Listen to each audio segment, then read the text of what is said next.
Hello everyone. आज के इस वीडियो में हम एक ऐसा कॉन्सेप्ट सीखने वाले हैं जिसको सीखने के बाद आपके प्रॉफिट एंड लॉस के क्वेश्चन सेकंड्स में बनेंगे। इस वीडियो में हम कोई ट्रिक नहीं पढ़ने वाले। इस वीडियो में हम पिछले पढ़े हुए कॉन्सेप्ट को यूज करना सीखेंगे एंड फिर देखना वो कॉन्सेप्ट आपके लिए कितना बेनिफिशियल होगा। हमने रेशियो एंड प्रोपोर्शन में एक कॉन्सेप्ट पढ़ा था जो शायद आपको भूल गया होगा।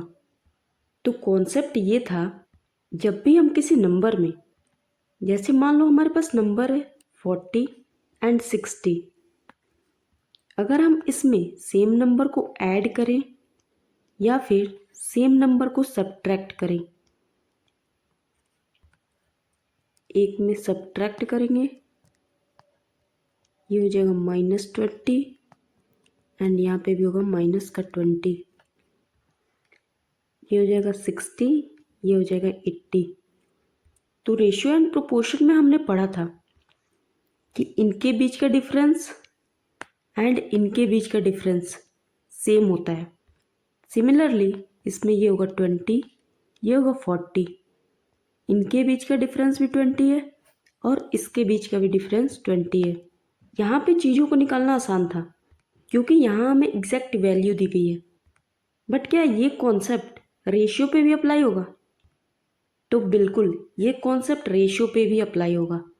जैसे इनके बीच रेशियो होगी 2 और 3 की, और फाइनल रेशियो आएगी 3 और 4 की। तो इनके बीच का भी डिफरेंस 1 है, इनके बीच का भी डिफरेंस 1 है। अगर हमें बोला गया हो कि दोनों में 20 इंक्रीज किया जा रहा है, तो यहाँ से इंक्रीज हो रहा है 1 का, तो इस 1 की वैल्यू हमें मिल जाएगी 20। यहाँ से हम इसकी वैल्यू, इसकी वैल्यू, इसकी वैल्यू एंड इसकी वैल्यू निकाल सकते हैं। सिमिलरली यहाँ पे भी 2 और 3 की रेशियो होगी एंड फाइनल रेशियो हमें मिलेगी 1 और 2 की। इनके बीच का भी डिफरेंस एंड इनके बीच का भी डिफरेंस 1 है।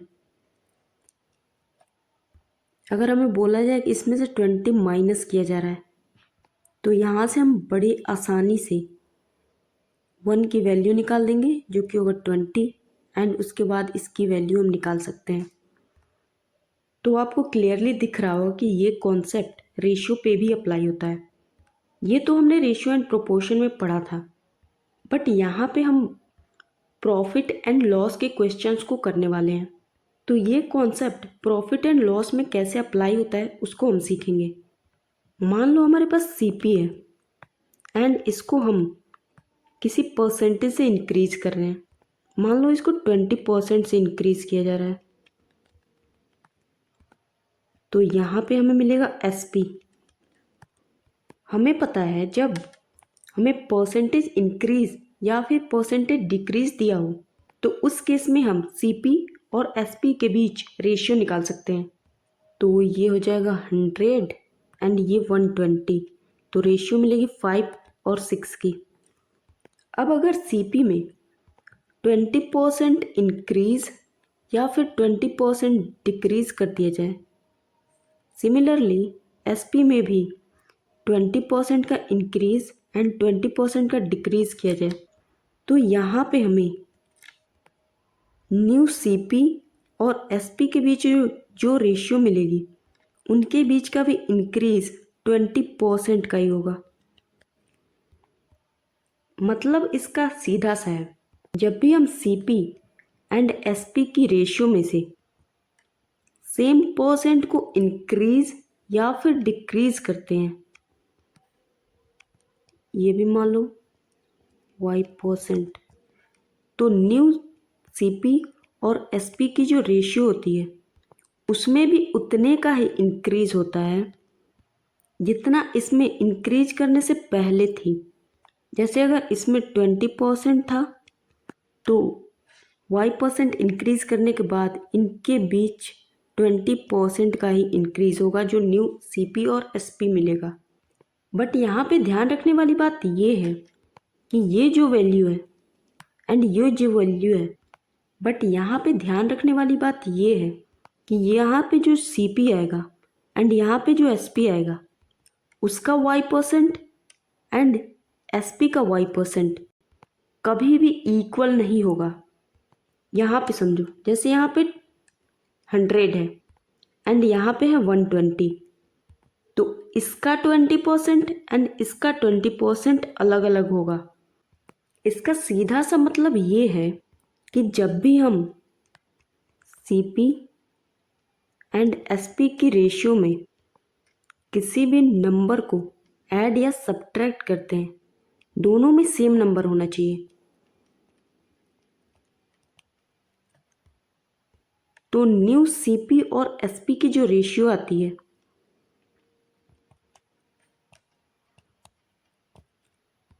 उनके बीच उतने ही परसेंट का प्रॉफिट लॉस होता है जितना इंक्रीज या डिक्रीज करने से पहले हो रहा था। मतलब यहाँ पे अगर X% का प्रॉफिट या फिर लॉस हो रहा है तो यहाँ पे भी X% का ही प्रॉफिट या फिर लॉस होगा। मतलब X% का प्रॉफिट हुआ तो यहाँ पे भी X% का प्रॉफिट होगा, यहाँ पे X% का लॉस हुआ तो यहाँ पे भी X% का लॉस होगा। जैसे मान लो ये 100 है एंड ये है 120। अगर मैं इसको 10% से इंक्रीज करूँ, यहाँ पे इसका 10% 10 होगा एंड इसका 10% 12 होगा। एंड इसलिए इस बात का ध्यान रखना कि अगर परसेंटेज दिया है और यहाँ पे नंबर दिया है तो सबसे पहले अगर CP हमारा 10% से इंक्रीज कर रहा है तो SP भी 10% से इंक्रीज करेगा, बट इसका 10% और इसका 10% अलग अलग होगा। तो अगर यहाँ पे हमें 20 दिया है और यहाँ पे केवल 10% दिया है तो 10% इक्वल 20 हम डायरेक्ट नहीं लिख सकते। ये एक एग्जैक्ट वैल्यू है और ये परसेंटेज वैल्यू है। तो सबसे पहले हमें इसका 10% निकालना होगा। इसका 10% आएगा 12 और ये जो 12 है उसकी वैल्यू 20 के इक्वल होगी, क्योंकि 10% निकालने के बाद हमें एग्जैक्ट वैल्यू मिल जाएगी एंड देन हम उसको कंपैरिजन कर सकते हैं। तो ये एक बहुत ही इम्पॉर्टेंट कॉन्सेप्ट है। आप 10% को डायरेक्ट इसके इक्वल नहीं लिख सकते, तो इस बात का ध्यान रखना क्वेश्चंस को सॉल्व करते टाइम, क्योंकि ये मिस्टेक मैक्सिमम लोगों से होता है। आई होप आपको इतनी चीज़ें समझ में आ गई होंगी। अब इस पे हम कुछ क्वेश्चंस करेंगे जिससे हमारा कॉन्सेप्ट और अच्छे से क्लियर होगा। तो अब चलते हैं क्वेश्चंस पे। ये है हमारा पहला क्वेश्चन। एक आर्टिकल को 35% के प्रॉफिट पे बेचा जाता है। अगर उस आर्टिकल के CP और SP में 20% का इंक्रीज करें तो हमें फाइंड करना है कि इंक्रीज करने के बाद जो CP और SP की रेशियो आएगी उसमें कितने परसेंट का प्रॉफिट होगा। ये CP एंड SP, इस पे प्रॉफिट हो रहा है 35% का। अब CP और SP को 20% से इंक्रीज किया जा रहा है। ये इंक्रीज होगा 20% से एंड ये भी इंक्रीज होगा 20% से। तो यहाँ पे जो न्यू CP एंड SP की रेशियो आएगी उसमें भी इंक्रीज 35% का ही होगा, क्योंकि यहाँ पे भी 20% है, यहाँ पे भी 20% है। दोनों ही वैल्यू परसेंटेज में है और दोनों ही वैल्यू में सेम परसेंट से इंक्रीज हो रहा है। इसलिए जो न्यू CP और SP आएगा उनके बीच प्रॉफिट परसेंट होगा 35% का, जो ओरिजिनल CP और SP के बीच का था। यहाँ पे ध्यान देने वाली बात ये है कि यहाँ पे या तो एग्जैक्ट वैल्यू होनी चाहिए दोनों जगह पे, या तो दोनों जगह पे परसेंटेज होना चाहिए जैसे इस क्वेश्चन में है। मतलब दोनों की क्वांटिटी सेम होनी चाहिए। अब चलते हैं अपने अगले क्वेश्चन पे। एक आर्टिकल को 25% के प्रॉफिट पे बेचा जाता है, तो CP एंड SP इसको 25% के प्रॉफिट पे बेचा जा रहा है। मान लो CP है हमारा 100 तो ये हो जाएगा 125। अब बोल रहा है कि इसको 50 रुपये ज़्यादा में ख़रीदा जाता, मतलब +50 रुपीज़ में है ये, एंड इसको 10% ज़्यादा में बेचा जाता। तो यहाँ पे हमारा न्यू CP एंड SP मिलता। एंड ये भी बोला गया है कि इनके बीच जो प्रॉफिट अमाउंट है, जो कि पहले 25% था, अभी भी वो 25% ही है। तो हमने कॉन्सेप्ट पढ़ा है कि CP और SP की रेशियो में कुछ ऐड या सब्ट्रैक्ट करने पे उनके बीच प्रॉफिट परसेंट चेंज नहीं होगा। तो इसका सीधा सा मतलब है कि CP और SP में सेम नंबर को ऐड किया गया होगा। बट यहाँ पे ध्यान देना, सेम नंबर या फिर सेम परसेंट, बट यहाँ पे एक जगह पे नंबर है एंड एक जगह पे परसेंट है। मतलब एक जगह पे रुपए और एक जगह पे हमें परसेंट दिया गया है। इसको हम 10% इक्वल 50 के नहीं लिख सकते, क्योंकि ये वैल्यू है परसेंट में, ये वैल्यू है एग्जैक्ट वैल्यू। तो सबसे पहले हमें इसका 10% फाइंड करना होगा। तो इसका 10% होगा 12.5। हमें ये वैल्यू और ये वैल्यू सेम चाहिए, तो इसका मतलब है 12.5 की वैल्यू हमें दी गई है 50। ये इससे जाएगा 4 टाइम, 1 की वैल्यू मिल गई 4। हमें वैल्यू चाहिए कॉस्ट प्राइस की, तो 1 यूनिट की वैल्यू है 4 एंड हमारा CP है 100 यूनिट। तो यहाँ से 100 यूनिट की वैल्यू मिलेगी 400। सो इस क्वेश्चन के लिए ऑप्शन नंबर C करेक्ट होगा। अब चलते हैं अपने नेक्स्ट क्वेश्चन पे। एक आर्टिकल को 25% के प्रॉफिट पे बेचा जाता है, तो ये हो जाएगा CP SP, इसको 25% के प्रॉफिट पे बेचा जा रहा है।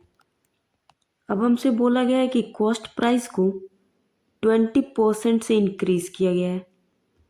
मान लेते हैं कॉस्ट प्राइस है हमारा 100, तो ये हो जाएगा 125, और सेलिंग प्राइस को 30 रुपये से इंक्रीज किया गया है। तो हमें न्यू CP और SP की वैल्यू मिलेगी, और इनके बीच भी परसेंटेज चेंज नहीं हो रहा है। मतलब जितने परसेंट का प्रॉफिट पहले हो रहा था, उतने ही परसेंट का प्रॉफिट अभी भी हो रहा है।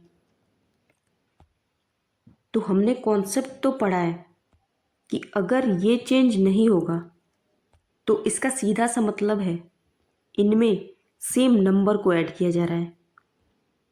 बट यहाँ पे एक वैल्यू हमें परसेंटेज में, दूसरी वैल्यू रुपए में दी गई है। तो सबसे पहले हम इस 100 का 20% निकालेंगे, जो कि 20 होता है। तो 20 की वैल्यू होगी 30, तो यहाँ से 20 की वैल्यू होगी 30। बट ये कॉन्सेप्ट बिल्कुल गलत है, क्योंकि यहाँ पे हमें इसमें 30 ऐड किया गया है। तो अगर इसमें 20% इंक्रीज हो रहा है, तो इस वैल्यू में भी 20% इंक्रीज होगा। इसका मतलब ये है कि इसका 20% 30 के इक्वल होगा। तो 125 का 20% इक्वल होगा 30 के। हमें सेलिंग प्राइस की वैल्यू चाहिए। सेलिंग प्राइस है हमारा 125, तो 125 यूनिट की वैल्यू हम निकाल सकते हैं। ये हो जाएगा 30/20%, मतलब 20 इंटू 100। ये वैल्यू आएगी 150, जो कि ऑप्शन नंबर A है। अब चलते हैं नेक्स्ट क्वेश्चन पे। एक आइटम को इतने परसेंट के लॉस पे बेचा जाता है, तो CP एंड SP, इसको बेचा जा रहा है लॉस पे। मान लो ये है 100 एंड इसको 33.33% के लॉस पे बेचा गया है। तो ये हो जाएगा 66.67। अब कॉस्ट प्राइस को 50% से इंक्रीज किया जा रहा है, सेलिंग प्राइस को 80 रुपीज़ से इंक्रीज किया जा रहा है। तो यहाँ से हमें न्यू सीपी एंड एसपी की वैल्यू मिलेगी। बट ये क्वेश्चन में क्लियरली बोला गया है न्यू सीपी और एसपी के बीच लॉस परसेंट सेम है। मतलब पहले 33.33% का लॉस हो रहा था, अभी भी 33.33% का ही लॉस होगा। तो हमें पता है कि इसका क्लियर मतलब है ये दोनों वैल्यूज़ इक्वल होंगी, लेकिन इसको हम डायरेक्ट इक्वल नहीं कर सकते। अगर ये वैल्यू 50% से इंक्रीज कर रही है तो ये वैल्यू भी 50% से इंक्रीज करेगी एंड उसकी वैल्यू इतनी होगी। इसका मतलब है इसका 50% इतने के इक्वल होगा। तो 66.67 का 50% ये इक्वल होगा 80 रुपीज़ के। हमें ओरिजिनल कॉस्ट प्राइस की वैल्यू चाहिए, तो इसकी वैल्यू होती है 2/3। तो इसको हम लिखेंगे 2/3 एंड 50% का मतलब है 1/2। ये है 80 रुपीज़ के इक्वल, ये इससे कैंसिल हो जाएगा 1। तो यहाँ से हमें 1 यूनिट की वैल्यू मिलेगी 240 एंड 1 यूनिट का मतलब है 100%। तो 100% हो गए 240, जो कि हमारा कॉस्ट प्राइस होगा, क्योंकि हमारा कॉस्ट प्राइस 100% है। सो इस क्वेश्चन के लिए ऑप्शन नंबर 1 करेक्ट होगा। अब चलते हैं अगले पे। एक शॉपकीपर एक आर्टिकल को 20% के लॉस पे बेचता है, तो ये होगा सीपी एंड एसपी। इसको 20% के लॉस पे बेचा जा रहा है, ये हो जाएगा -20%। अगर सीपी हमारा 100% है तो ये हो जाएगा 80%। अब कॉस्ट प्राइस को 10% से इंक्रीज किया जा रहा है, सेलिंग प्राइस 40 से इंक्रीज हो रहा है, और जो न्यू सीपी और एसपी मिला है हमें उस पे भी लॉस हमें 20% का ही हो रहा है।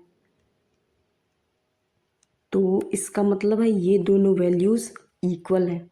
मतलब अगर यहाँ पे 10% का इंक्रीज़ है तो यहाँ पे भी 10% का इंक्रीज़ होना चाहिए। तो 80 का 10% होगा 8, इस 8 की वैल्यू होगी 40। हमें ओरिजिनल सेलिंग प्राइस चाहिए, तो ओरिजिनल सेलिंग प्राइस है 80 यूनिट। तो दोनों साइड 10 से मल्टीप्लाई करेंगे, 80 की वैल्यू मिलेगी 400। तो ओरिजिनल सेलिंग प्राइस हो जाएगा हमारा 400, जो कि ऑप्शन नंबर सी है। अब चलते हैं अपने अगले क्वेश्चन पे। एक आइटम को 25% के प्रॉफिट पे बेचा जा रहा है, तो सीपी एसपी 25% के प्रॉफिट पे। तो ये अगर 100 है तो ये हो जाएगा 125। अब सीपी में 50 रुपये का इंक्रीज हो रहा है एंड एसपी हमारा 20% से इंक्रीज हो रहा है, और जो न्यू सीपी और एसपी है उनके बीच प्रॉफिट परसेंट चेंज नहीं हो रहा है, मतलब ये भी 25% का ही प्रॉफिट देगा। तो यहाँ पे क्लियर है कि ये दोनों वैल्यूज़ इक्वल होंगी। मतलब अगर यहाँ पे 20% इंक्रीज़ हो रहा है तो यहाँ पे भी 20% इंक्रीज़ होगा। तो 100 का 20% तो 20 ही होगा, इस 20 की वैल्यू होगी 50, और हमें फाइंड करना है ओरिजिनल कॉस्ट प्राइस, जो कि है 100। तो यहाँ से 100 की वैल्यू हमें मिलेगी 5 से करेंगे दोनों साइड मल्टीप्लाई, ये हो जाएगा 250, जो कि हमारा ओरिजिनल कॉस्ट प्राइस होगा। इस क्वेश्चन के लिए ऑप्शन नंबर 1 करेक्ट होगा। अब चलते हैं अपने अगले क्वेश्चन पे। एक आर्टिकल को इतने परसेंट के प्रॉफिट पे बेचा जा रहा है। इतने परसेंट का मतलब है 66.67%। तो CP SP इस पे प्रॉफिट हो रहा है 16.67% का। अगर ये 100 है तो ये हो जाएगा 116.67। अब CP को 40 रुपये से इंक्रीज़ किया जा रहा है और SP में 10% का इंक्रीज़ किया जा रहा है। और हमें बोला गया कि न्यू CP और SP के बीच भी 16.67% का इंक्रीज़ है। तो क्लियरली ये दोनों वैल्यूज इक्वल होनी चाहिए। मतलब ये कि यहाँ पे अगर 10% इंक्रीज़ हो रहा है तो यहाँ पे भी 10% इंक्रीज़ होना चाहिए। तो 10 का 10%, 10 का 10% तो 10 ही होगा। 10 की वैल्यू है 40, 1 यूनिट की वैल्यू हो जाएगी 4, तो 100 की वैल्यू होगी 400, जो कि हमारा CP होगा। बट हमें चाहिए सेलिंग प्राइस। सेलिंग प्राइस है 160.67। तो 100 यूनिट की वैल्यू हमें मिली 400, यहाँ से निकाल लेंगे 160.67 की वैल्यू। ये हो जाएगा 400/100 इंटू 116.67।